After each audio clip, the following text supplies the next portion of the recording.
Na lengo la kutembelea na kuona hii mito ni kuona ni namna gani ya kudhibiti, kwa sababu imekuwa mito mikorofi na inaathiri maisha ya wananchi, inaathiri uzalishaji na inaathiri usafiri na usafirishaji wa bidhaa na wananchi.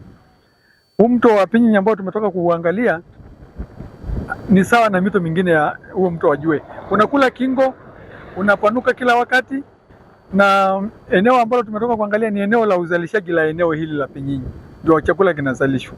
Kwa hiyo mvua ikinyesha, na ule mto umeona upana wake ulivyokuwa mkubwa, mvua ikinyesha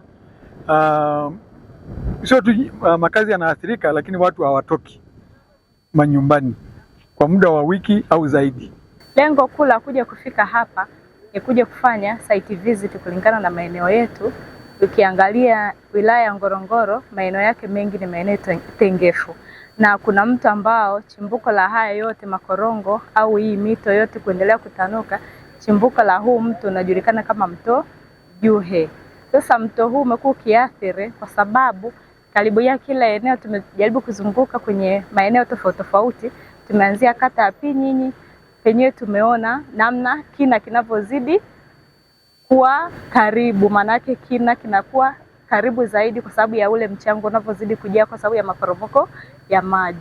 Namna maji yanavyokuwa yanapita, kina cha mto kinakuwa kinazidi kuwa karibu. Naona changamoto, barabara zimekatwa, kwa lazima tutengeneze vivuko ili mawasiliano ya pande zote mbili yawepo, lakini kwa sasa mawasiliano hayaonekani kwa sababu ya barabara hazipitiki. Barabara zinakuwa ni za msimu tu wa kiangazi, lakini tunapofika kipindi cha masika hamna mawasiliano baina ya pande mbili. Kwa hiyo sasa, kwa sababu tumeona changamoto ni kivuko, lakini vile hivyo kwa changamoto ya mazingira ni kina cha mto, kwa haya mambo yote yatajadiliwa tutakapofika ofisini. Tulishatoa malalamiko yetu sana. Tumepata athari nyingi sana za mto kutokana na mafuriko kwa muda mrefu, kuanzia miaka za 98 hadi mpaka hapa tulipo. Imekuwa na athari nyingi sana ndani ya jamii. Ukiangalia kwanza, makazi ya watu yameshahamishwa tangu miaka yote hayo. Mto unakuja unaenda kwenye makazi ya watu. Watu wengi sana wamepoteza sana maisha kwenye mto. Kama mwaka juzi tulipoteza daktari ambaye ndiye alikuwa mfawidhi mkuu wa dispensary yetu hapa kutokana na athari za mafuriko. Tanzania 24 Digital, beyond the mainstream.